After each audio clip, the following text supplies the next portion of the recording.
Hey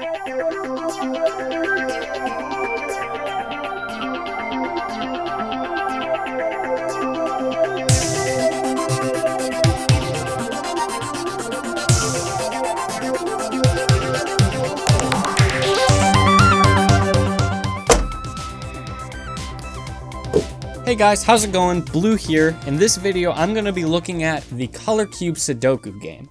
Now, the Color Cube Sudoku Game is a puzzle produced by ThinkFun, which involves flipping and swapping colored cubes in order to have one of each color in each row and column. And that's without any repeating colors. Just kind of like the rules of Sudoku, only instead of numbers, it's colors. Woo! Now, the people over at ThinkFun were kind enough to send me this puzzle for free to review, so why don't we take a look at some of its features. So it comes in this really nice blue box, which, you know, totally approve of. It actually has, you know, other colors. It's not just blue. But you know what? Let's just pretend it's blue, okay? And inside the box, oh my gosh, where'd it go? We find an instruction book. We also get the 9 colored cubes and a black display tray to hold them in place. Now, the instruction booklet contains standard gameplay instructions, as well as giving you a few helpful hints as to how it can be solved. It also features a few bonus challenges if you find solving it normally to be too easy. The cubes themselves take on the appearance of 2x2s, but alas, they have no functionality. They're just cubes, which is kind of the point. Each cube has a unique color combination of 4 colors. No 2 cubes have the same 4 colors, and each individual cube features one of its 4 colors twice on each cube, diagonally from its pair. Every one of these cubes is structured in this way. They seem to hold up really well in quality, and I've had no worries of them breaking. Which, you know, I don't really see how you could break one of these. I mean, you know, they're plastic. So, you know, actually, now that I think about it, I could probably think of like 1,000 ways you could break one of these. But, you know, most of them involve heavy machinery, tools of massive destruction. You know, I bet a 2-year-old could probably figure out how to break one. In your standard gameplay, these things are going to hold up really well.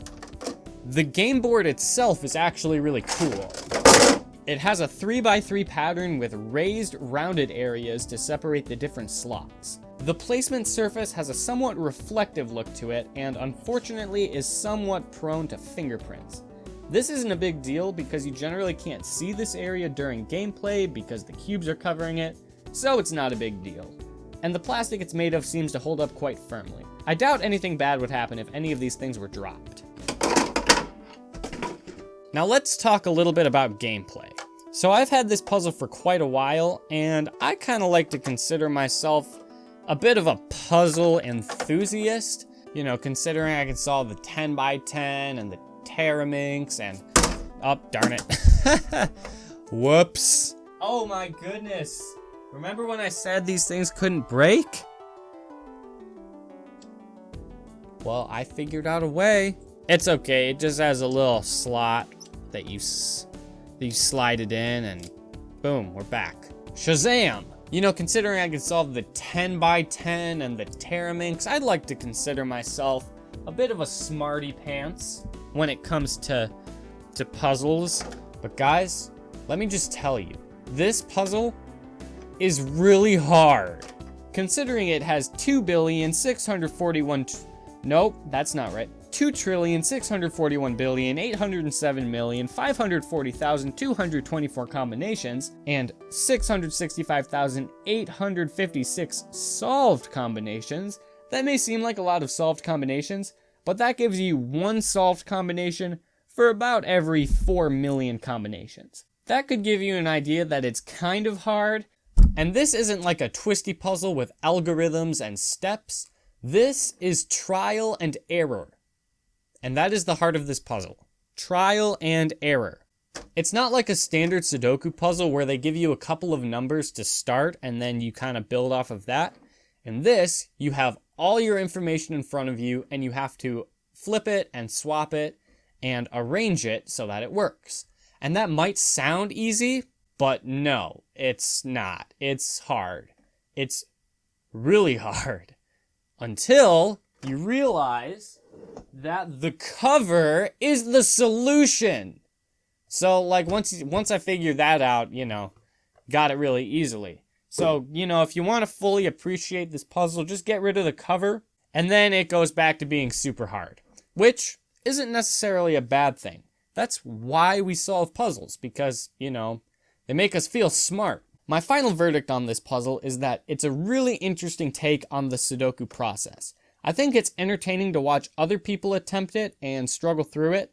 Personally, I prefer puzzles that are long, repetitive, and easy, where you can see your progress as you go, like the 10x10 interrominx. And this puzzle isn't necessarily that. This puzzle is much more focused toward trying new things and seeing if it works, and then trying again, and again. This product does come at a cost of $20. I'll leave a few links in the description if you're interested in picking it up. I could see this being a really fun birthday gift, or maybe an activity to try with your friends. You know, if you have any. Thank you so much to ThinkFun for sending me this product to test out. I really appreciate it. And thank you so much to my audience for watching this video and learning about the Color Cube Sudoku game. I've been Blue.